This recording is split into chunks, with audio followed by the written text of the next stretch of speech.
All right, perfect. So I would first like to start by thanking Father Abraham. He is, interestingly, I think everyone might know ABC's founding was by a current there hire in the Armenian Church in Florida. And when we started reaching out to some of the churches requesting support of, getting the word out about ABC, Father Abraham was the first person, even before the man who actually founded ABC, who said, I'm ready, let's do this. So he is a mover and shaker for us. So there, hire, maybe I can let you say a couple of words and then we can begin. Yeah, thank you. Thank you very much for reaching out to me. And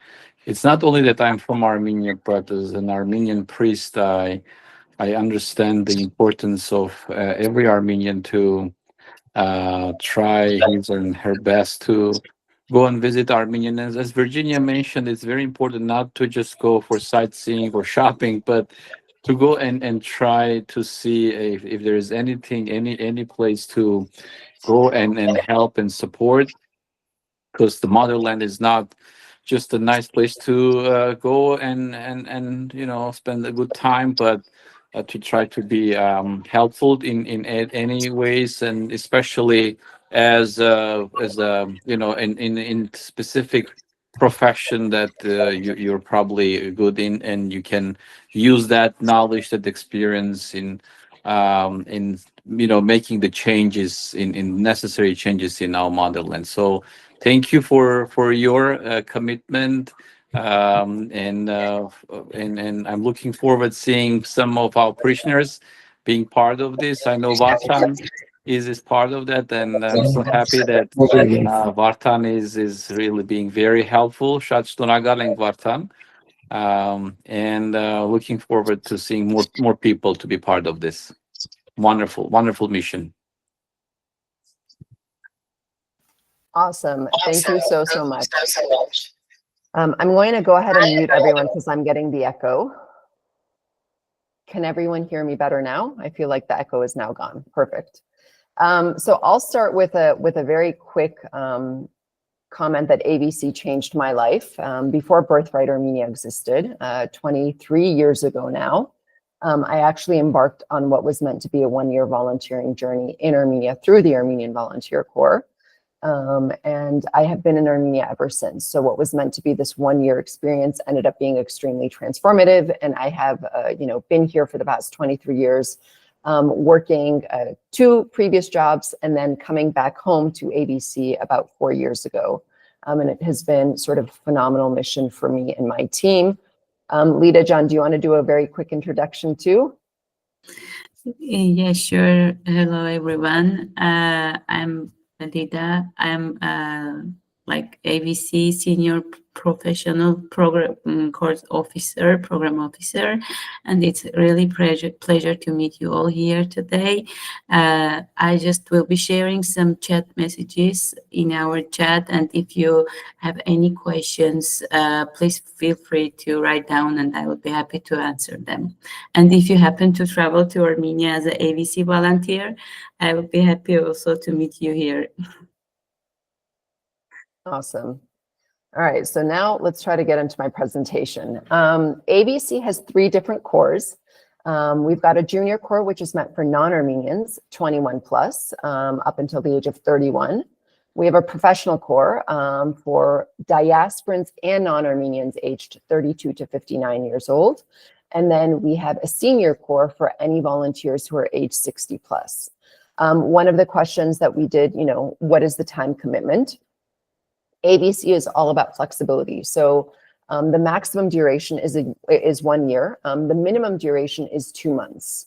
But for any volunteer who typically comes in for less than 1 month, we do have a required donation that goes towards all of our community service programming of approximately $200 US. Usually what happens when volunteers commit to a shorter amount of time, there's a little bit of stress, like, can I do 2 months? Can I do 3 months? Can I do longer? Because ABC offers repeat volunteering in future years, You can start with sort of a shorter duration during your first year, and when you actually feel more comfortable, consider doing longer volunteering down the road should you want to return and do it again. In terms of the weekly commitment, it's about 20 hours a week for our diasporans aged 32 plus, although we do offer a senior light program for anyone who's not able or wanting to do the full 20 hours, and so they could commit to 15 hours. The program offers a lot of support for all of our volunteers, in so much as, we ask everyone, I'll say one day I'm going to regret saying this, but we always say, try to be high maintenance, try to communicate so that we can meet all of your needs. But upon arrival, should you choose, we will greet you at the airport. I just had a volunteer saying, but I'm arriving at 3 o'clock in the morning. Is that okay? So yes, of course, that's okay. Most of our flights end up arriving pretty late at night here. We offer the option of living in an affordable host family. And interestingly, many of our senior volunteers, some prefer it, some don't. It really depends on your preferences. It's a great opportunity to see how local Armenians live. It will definitely take you a little bit out of your comfort zone because most of our host families are not located in downtown Yerevan. So you have to get to understand the bus system or possibly, just take some taxis. In the summer, it gets a little bit hot. Most of the host families don't have air conditioning. This past summer was a disaster. It was a very, very hot summer this past summer. So anyone without air conditioning was like, this is difficult. But it is, again, a wonderful way to sort of find a new family in Armenia and also see how locals live here. We offer free Armenian language classes twice a week. And that's amazing because they're done with all of the other volunteers, both from Birthright Armenia, our sister organization, and ABC.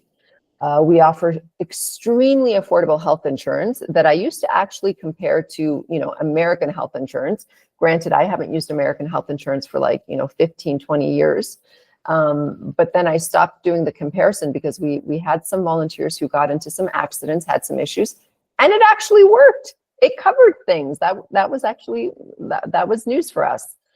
The ABC team is 5 women, all working to ensure that you guys are as impactful as possible on the ground. You will have all of our cell phone numbers. You will be able to contact us at any point, anytime. And it was funny, I did a call with Chicago last month, and literally while I was doing this session, we had one of my volunteers contacting me saying, I'm at the airport, the driver's here, we're not sure where to go. So literally at any time, we're there to make sure that we tweak and improve the experience, or if there's any sort of issue, then troubleshoot. We have a co-working space. So ABC has offices along with Birthright Armenia in Yerevan, in Gyumri, and in Vanadzor. And each of those offices have co-working spaces for our volunteers. And one of the really great things is, even if you just come for volunteering 1 year, but every time you return to Armenia, you'll have access to that co-working space. We do walking tours of the city. So this is something that Lita spearheaded and launched this year, where we work with this phenomenal guy who's actually lived in Armenia longer than me, Vako, and he gives a very, very deep introduction to not only the architecture, the city, and things like that, but also the practical guide of how to take a bus, where some of the supermarkets are, where how to exchange money and things like that, where some of the bank tellers are, which bank tellers to use, which ones not to use. So it ends up being a really good informational resource for you. Now, from the other side, we also do a full Saturday excursion. And sometimes our senior volunteers will say, but I'll get tired. And how am I going to keep up with the younger volunteers? And my response is, the younger volunteers have been raised in this, right? So they're more used to exercising their thumbs than doing a lot of that walking or a lot of that exercise during the excursion. So they end up faring very well. And I'll ask Vartan when he talks about his experience to maybe mention some of the excursions he's done. We do forums and meetings at least once a week, either with Birthright Armenia or separately. So for example, for anyone who watches CivilNet, which is a great resource of news in English, we have Eric Hagopian, who will be coming and sort of speaking to all of our volunteers today, not tomorrow, because it's already the 29th year. And they usually have, all of these events have an educational purpose to either help you better understand the culture, the people, or things like that. And once you're done, one of my favorite expressions is in Armenian is mezanits bırtsum chika. So there's no end to us. You join the alumni family, and each and every time you return, or even when you're in New York, we'll try to keep you engaged and part of our community as well. We do typically monthly geopolitical discussions. There's a lot of confusion about what's happening on the ground in Armenia. There's a lot of division right now in the country, which is, a call to everyone to actually come to Armenia, because when locals see that the diaspora still cares, non-Armenians still care, I think it's a nice reminder of what a wonderful place we do live in. And then probably one of my favorite activities is the community service projects that we do. Excuse me. And with those projects, whether it's going to do a home build with Fuller Center, a one-day home build, or going and cleaning up a hiking trail, we do various activities that helps some of our partner organizations with short one-day community service activities. So we have a lot of people who have these myths, or they have these misconceptions or myths of volunteering. So first, the concern is I'll be so lonely. Absolutely no chance, literally no chance, if you take advantage of all of the different opportunities we are providing. So the first and foremost is you'll be volunteering. And with that volunteering, whether you're committing 15 hours or 20 hours a week, you will be interacting with locals, you will be interacting with colleagues. And one of the great things is you're not going to be only supporting one partner organization. I think Vartan, every time he sort of adds a new partner organization that he supports. So you end up having a pretty good set of colleagues that you will know and that you'll be able to interact with. Add to that the Armenian language classes that you're doing with all of the other volunteers, the havaks, a word that means gatherings, the forums. So there's literally a lot of people. And as long as you sort of force yourself to come out of your comfort zone and interact with not only the older volunteers, but also the younger volunteers, it ends up being a very, very meaningful experience. And I think for our younger junior corps and then the Birthright Armenia volunteers, it's been amazing to have sort of a more mature audience because they feel like they're getting mentored in a really positive way. I'll have nothing to do. That's myth number 2. Again, no chance. You have every week, we sort of send you a calendar of events. And in addition to the placements and things like that, you will have a lot of different activities to keep you busy. I won't be safe in Armenia. So it's interesting, even though Armenia's gone through we have a very tragic past, including more recently with what happened in 2020 and then again in 2023. Armenia is, year after year, it gets ranked as one of the safest countries in the world. So it is definitely not an issue that we see. We also prioritize the safety of all of our volunteers. So God forbid anything happens. We are communicating directly. We have an in-country WhatsApp group. We will communicate with volunteers to make sure that you guys are aware of any issues and then obviously of any guidance that we might have. But Armenia is so unstable, something that we're hearing. My response to that is I feel like there are very few countries that are stable these days. And as I mentioned just now, we're really working on prioritizing your safety and organizing sort of these monthly geopolitical conversations to help everyone understand the situation in the country. Very important is that ABC is completely apolitical, right? So we have no political affiliation. Our only political affiliation is we want Armenia to get better. We want you to impact Armenia. So that is literally the only work that we will all be supporting you to do while you're here. The next myth is I don't have enough time. With the 20-hour commitment or the 15-hour commitment, people say, but I won't be able to manage with all of the other things. Well, don't forget, we're doing all of the other things for you, with the Armenian language classes, with the excursions, with the forums and things like that. Now, I think Vartan, if we ask him how many hours on a weekly basis he committed, it would definitely be more than the 20 hours or the 15 hours for the Senior Light program. But a really important fact is you're setting your own schedule. So we will customize your placements, but ultimately in terms of, if you're a morning person, if you prefer to do afternoons, if you want to spend a few days getting over jet lag, because that's not always an easy flight to come to Armenia, we're going to work with you to make sure that, that schedule works for you. And then, the sixth myth is I'm not sure I can afford it. Prices all over the world have definitely increased. but Armenia is still relatively affordable in comparison to US prices. We have one retired UK volunteer, Rod Greek, who's back for his second stint of volunteering, who says, for him, this is some sort of commitment and also some sort of investment in Armenia. So each year he's saving up to be able to come and volunteer for 2 months at a time.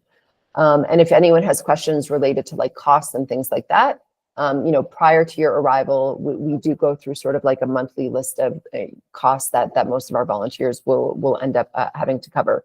But as I mentioned, we do affordable homestays. So it can actually be a very budgeted trip if you plan for it well in advance.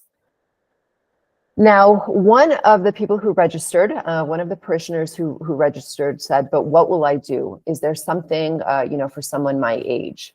And the response to that is 1,000,000% yes. We do customized placements, and Vartan comes with a medical engineering background, and his interview to date is the longest interview I've ever had with any volunteer, prospective volunteer, and he has a medical engineering background, but he was like, that's not my passion.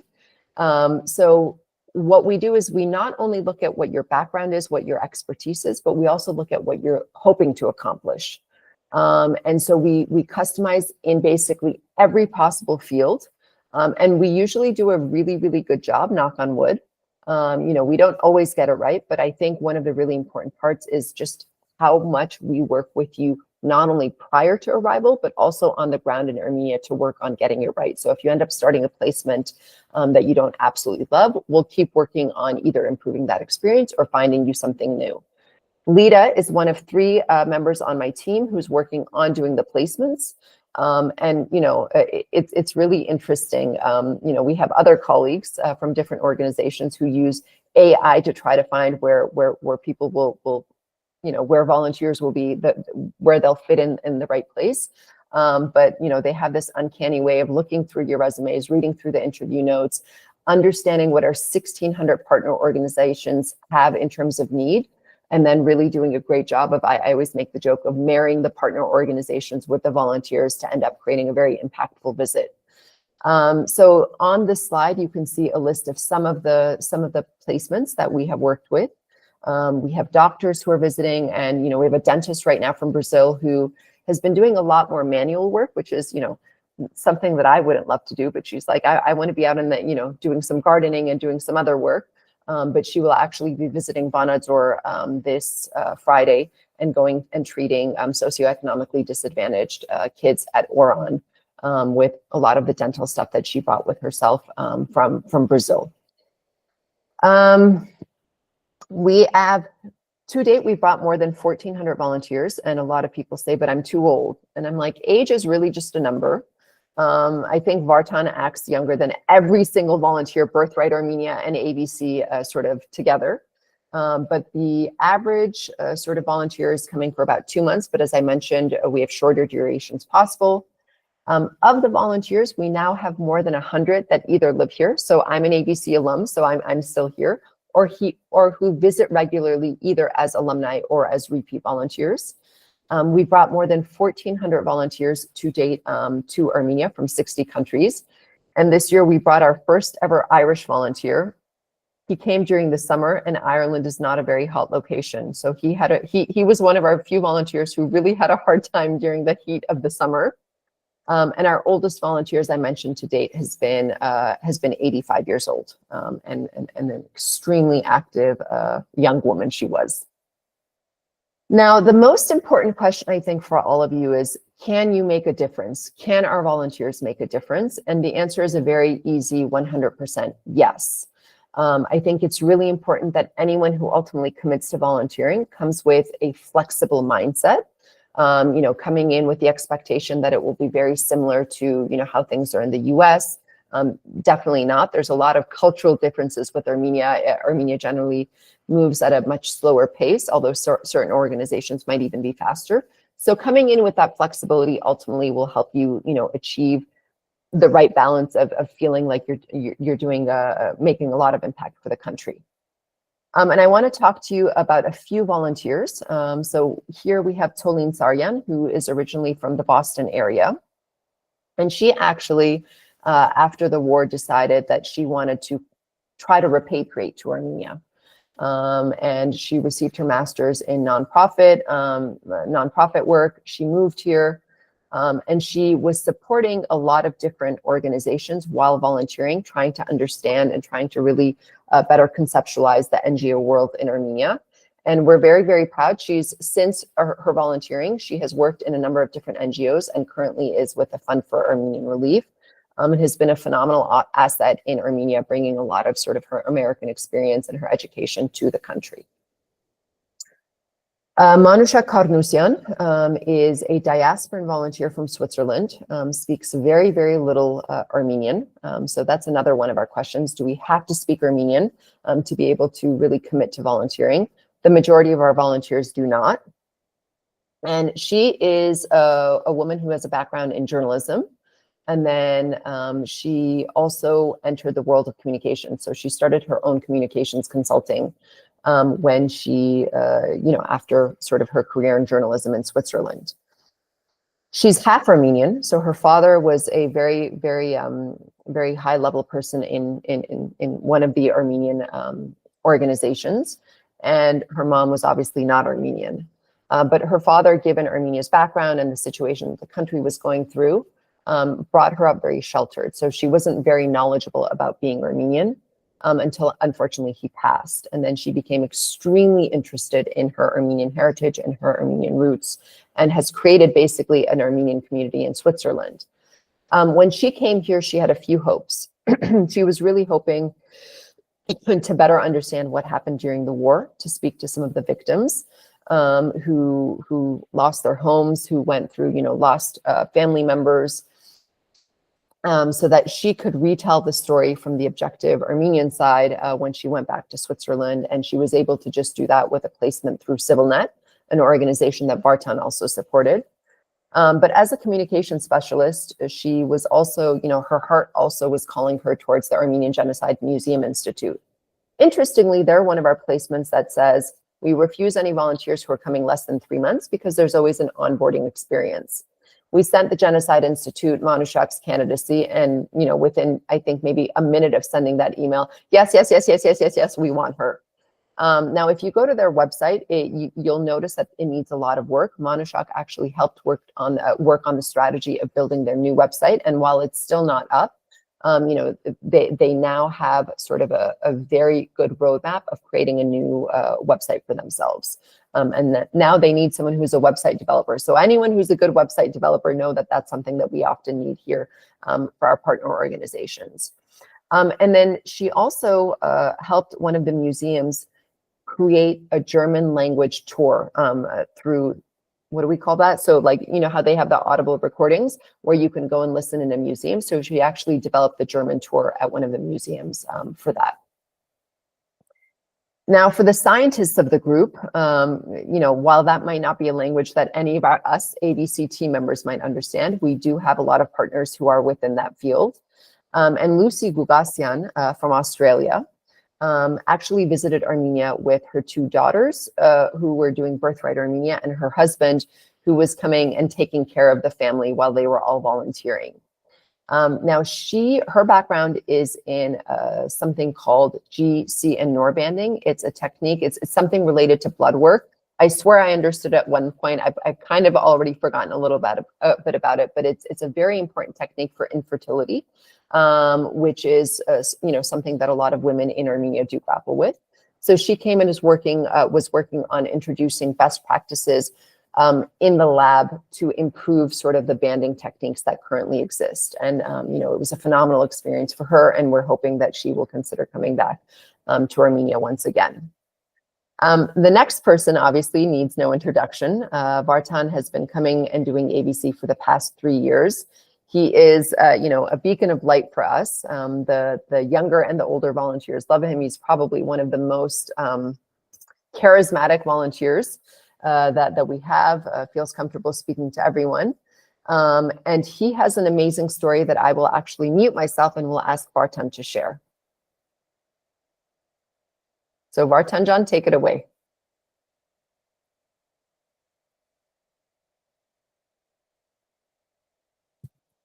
Okay.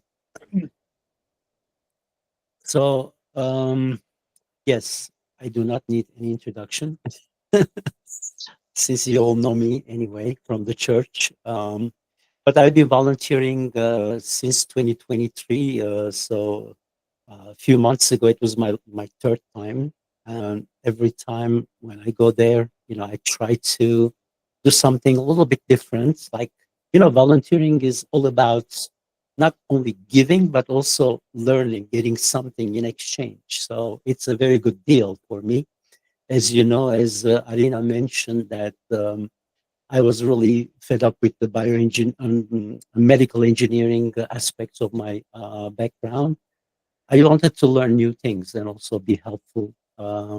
So I have been helping various organizations with my knowledge of multiple languages, such as French, Turkish, English, obviously. And then I've been doing a lot of translations. I've been writing for CivilNet. I became a journalist. Then, as you can see in the photo, I have been exploring caves. So, I mean, I've done a lot of interesting things. It's going to take me a lot of time to tell all that story, but to just make things, I just want to briefly, I want to say that I'm very, very pleased, and I want to go back to Armenia every year, at least for 2 months, and do my best. I mean, in 2023, I've been helping a lot with AGBU through ABC, cooking meals and, packing meals for Karabakhtsis. And, I worked in the museum. I've been translating old documents. But this year, I think in 2026, Arena, I was taking notes, filmmaking and graphics design. I mean, I do both, personally. So I've been also helping, in the past, various organizations like Armenia Tree Project with like photography, and also the Armenian School of Democracy that advises, foreign relation students. So I've been teaching Turkish. I still do that today, and via Zoom. But when I go there, also I teach. So next year it's going to be the elections. So I'm going to be covering their process. So I'm going to apply again to CivilNet, and maybe Alida can find me a filmmaking project, and graphics design is already my cup of tea, regardless. So what else I can tell you? It was a really pleasant experience, and I cannot tell you enough how I'm excited just with the idea of being able to go back, and people like expecting me to go back and do something. It's exciting. It's very, very good. So again, the real Armenia you can only experience if you really live with them, and you get to know them. And I am at the stage where I don't feel, when I go to Armenia, I don't feel like I feel like I belong there, because I know a lot of people. I have never been, left alone, for example, because AVC does such a good thing, such a good job integrating the seniors with the juniors. I mean, with the juniors, and then the professional core, So we are almost always together. It's like, for anybody that is socially, has social skills, will be able to, integrate himself in that environment. It can be in the office, it can be during the excursions. There are a lot of opportunities.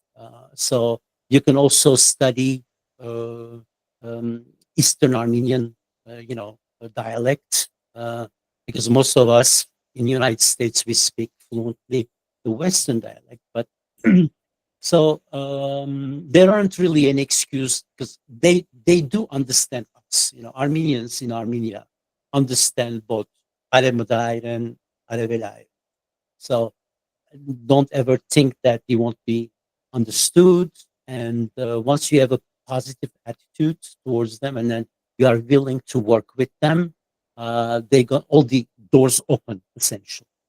Okay, so you shouldn't be shy. If you go there, you'll be able to make your mark. And especially when they realize, like, I have been talking to strangers over there for various reasons, like I was interviewing for CivilNet, etc. But when they realize that you are there in the country for like 2 months and doing the volunteer work, their attitude totally changes. Like that, they are more like welcoming, and they understand where you're coming from, also. So that's I always had a positive experience. Maybe I am a person that is always, I'm a positive person. I always give a chance, and I like to take a challenge. That's the reason that I have been like, I think in most cases I pulled off all the other, all the stuff that I got involved. Those new experiences, really, like journalism is new for me, but I had, amazing, editors. So I always learn from them, and that's something that they do appreciate also. Go ahead. You have a question, Virginia? I have the feeling you have a question, Virginia. No, you don't have a question. Okay.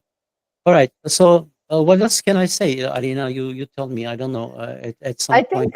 I think that's good. Let me wrap up with a few more details, and then we can maybe, if there are any questions, we'd be happy to answer them.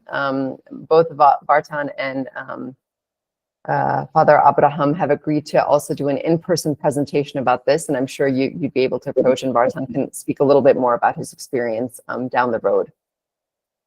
Oh, my presentation has stalled. There we go. Okay. So, that funny Armenian expression that I said, "Mezanits Bartsumchika." So for our alumni, you do become part of that alumni family. And we do have the opportunity to do repeat volunteering for longer term impact. So as Vartan just mentioned, he's come back, he's supported CivilNet on a number of occasions. He's been teaching Turkish, for the past couple of years that he's been visiting. So it really does, the more you come back, it's a lot shorter of an onboarding process, and you can make a lot more of a deeper impact.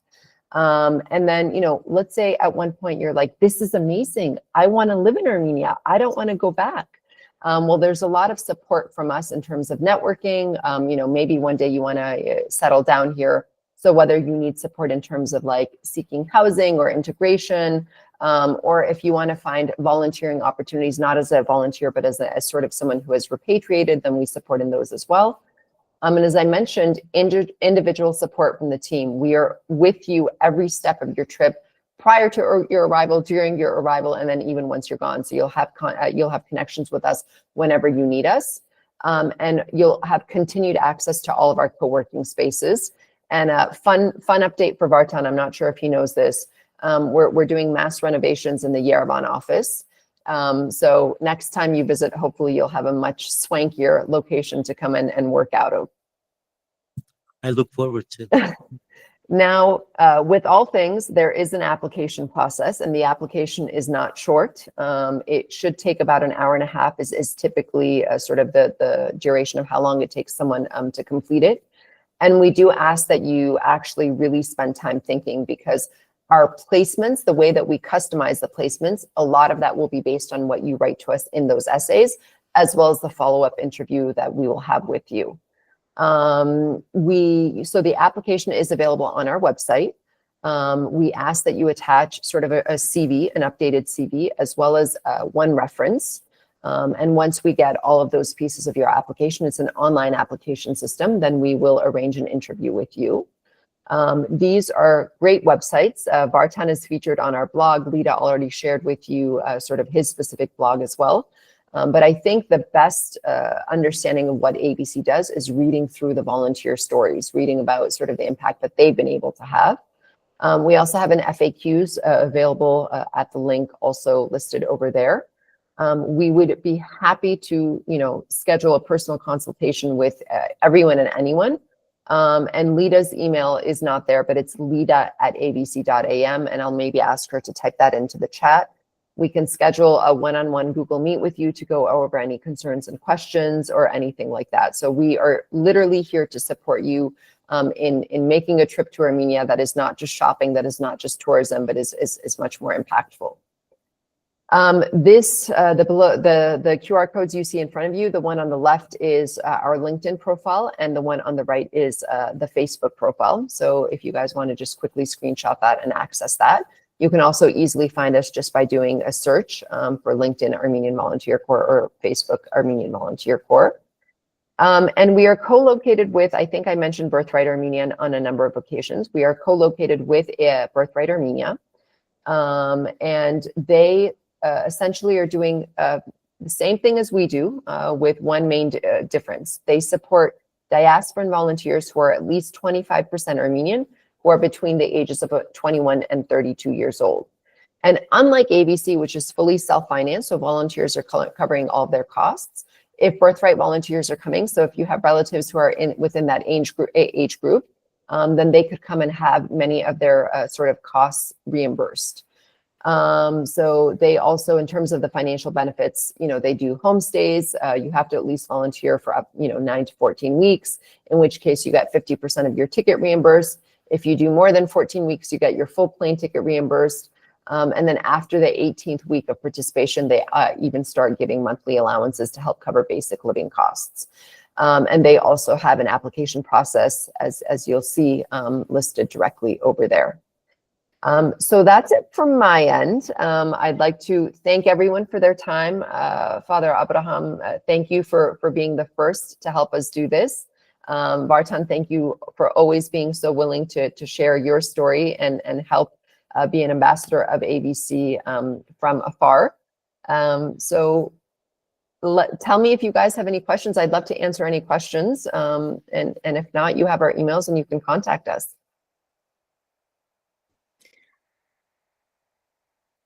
So this program is open any season. You depending on what you want to do, what your availability. Okay. Exactly.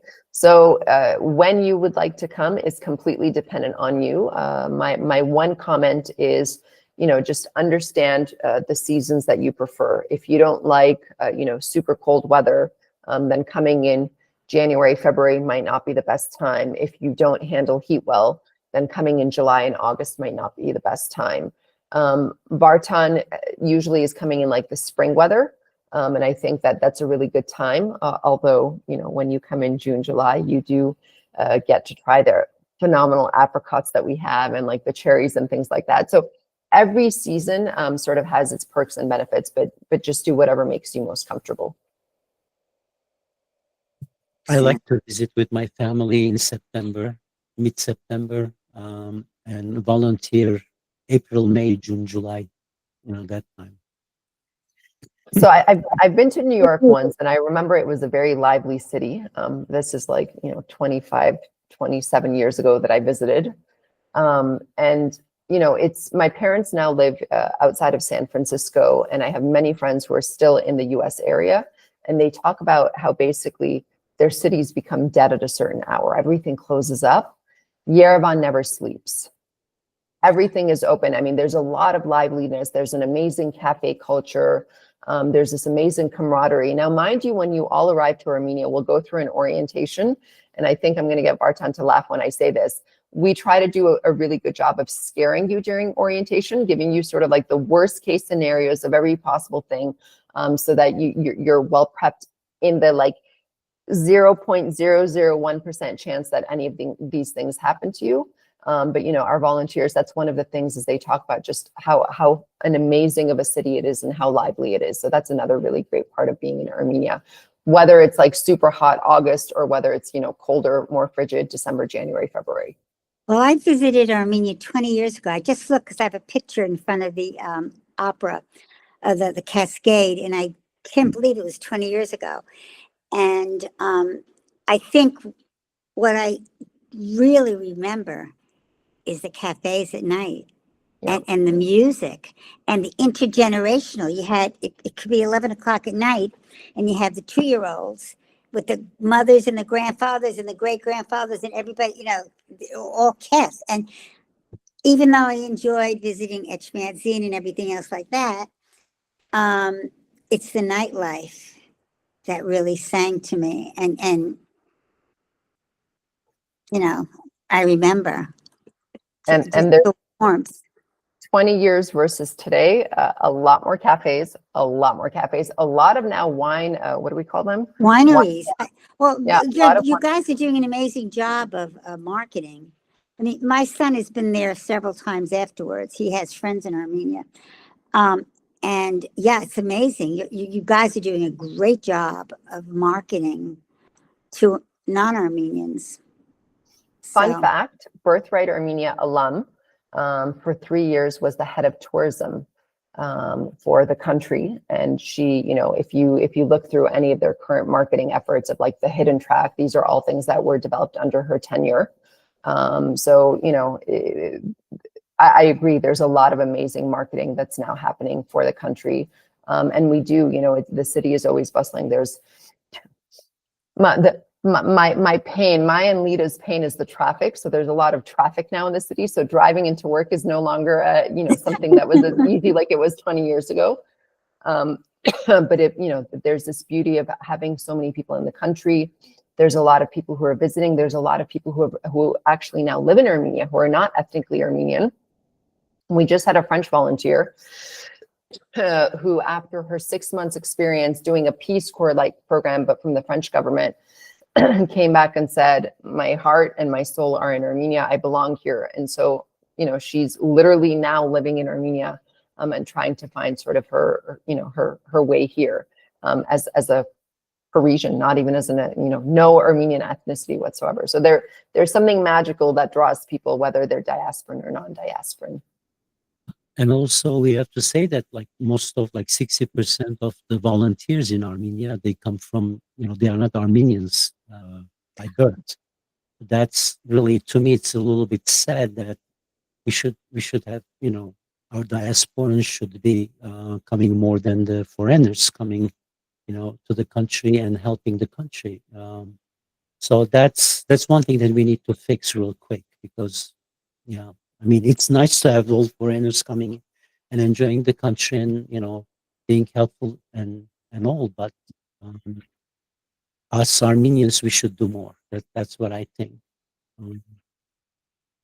So we have to spread the word, even if you say the other problem with the seniors that they have a life already in the United States. 2 months is not the end of the world. We can manage 2-3 months in a year and go and, volunteer. But repatriation is a little bit hard for, most of us. So it is, one needs to do his homework before, deciding, go and live in Armenia. But in my case, unfortunately, it's not possible. I wish I could, but I can't. But you're doing partial repatriation, Vartan, right? Coming 2 months a year is not little. I want to go twice a year, at least spend, at least volunteer 2 months to 3 months, and then visit with my family and friends. That's what we've done a few weeks ago, actually. We just came back. So we stayed for just 1 week, unfortunately. My wife still works, so it's kind of hard for her to travel all the time with me. But once she promised, actually, you were. We discussed this in your office. Remember, Alina? Yep. Few weeks ago, right? Yep. Anyway, so we have one more volunteer coming in soon, next year, hopefully. Okay. Any questions, Shushan? What do you think? No, I don't have any questions. I'm just, I'd love to do this, that's for sure. I just have to figure out how and when. I got 2 kids going to college next year. So hopefully at some point next summer, I would like to start. If not, it'll probably be after they go away. But definitely this is something that I would love to do. Like I said, I went to Armenia and I completely fell in love with it, which I knew I was before I went. And of course I did, and I'm ready to go back every year. I would love to live there as much as I can. Go there 2-3 times a year. I would love that. And to help and volunteer, that's even better. So I'm hoping that I can work this out and do it. You My should, son just came back from doing his ASP trip a few months ago actually. And they did some community service work and stuff like that. And he completely enjoyed it. And then when I got to see all the pictures, I was like, yeah, wow, I definitely want to do that. well, he should also consider Birthright Armenia down the road as well, especially for like the internship experience and things like that. Oh, trust me. My son and daughter did that. Well, I don't know if it's considered Birthright Armenia. I don't know if they did volunteer work, but they took Armenian in the University of Arizona with Siranush Kandayan. I think she used to be a teacher in Yerevan. And then they all went to Armenia and they studied in the university in Armenia. So they spent the whole summer, part in Arizona and then in Yerevan. I'm hoping to go back to Armenia this summer with my son, my family again, and my grandchildren. But I want to do it as soon as possible. I'm 77 years old. I'm in very good health. But as you get older, you know, I want to be able to do it now where I'm full of energy and I feel that I could add something. So I'm seriously considering it. I'm at the point in my life where I want to go back to Armenia and work there. I don't think I could live there because my family's here. But yeah. But a short-term volunteering will make impact, and we'll make sure we'll follow up with everyone with sort of a quick email that guides you very briefly with our application process. But we Well, go ahead. I was a volunteer coordinator for I've done something similar that you've done, but between Great Britain and the United States. So I kind of know what's involved. Yeah, I'm very excited about it. I'll go through the application, take a look at it. Awesome. This is exactly what I'm looking for. Perfect. If you survive the application, you can do anything else. No problem. What did you say? I didn't hear you. I say the application is long. I mean, it's like Okay. go through. It has to be. It has to be. You want to make sure it's a good match. Exactly. Otherwise, it's not valuable for you, and it's not valuable for the volunteer. Exactly right. Yeah. So once you survive the application, everything is easy. I mean, do people actually get rejected from the application? I don't Yes, yes, they do. Really? Well, I think it's probably But not mutual. within the diaspora for the most part, right? So some of the issues that we face in terms of, you know, if we have volunteers who are coming in with so a few things that we're looking for, right? Can they make impact? So if they're coming in, for example, we have an amazing Brazilian couple here. They only speak Portuguese. No one in the office speaks Portuguese. Most people in Armenia don't speak Portuguese. But we were able to, you know, they came through and this is the dentist who's going to go to Vanadzor to work on the teeth of like the Oron children. You know, we want to make sure that we can customize an experience that makes sense for Armenia and for the volunteers. We were very lucky because we have another Portuguese speaking volunteer who can do the translations right now. But we also do have volunteers who are coming not to volunteer. So we just, you know, that the application is really a great self-selection mechanism. So as long as we see that people are genuine in their interest to volunteer, then, you know, there should definitely not be any issues. So let me quickly end this with a big thank you with Father Abraham. Thanks to him, Jason Demirjian, who I consider a very close friend of mine, who is ABC's founder, and as I mentioned, their hire in Florida, has joined and will be doing a similar presentation for him in his parish in December. So hopefully you've helped us start a movement. Father Abraham, Yeah, thank you. Thank you, Sonakalan. Thank you very much. And the last time we should really do an in-person presentation in our church, maybe after Badara at the fellowship hour. Perfect. We'll be in touch about that then. Bolorin Hajorutun, a good night. We're gonna Lita and I are gonna try to go back to sleep, but it was wonderful meeting everyone. Teşekkür Thank you. Bye everyone. Thank you so much. Hajorutun. I'll be talking to you, Father God Abraham. bless. With the Yes. Jose. Bye. Bye-bye. Bye-bye. Kishar Pari. Bye-bye. Bye. Lee Jen, you can turn off the recording.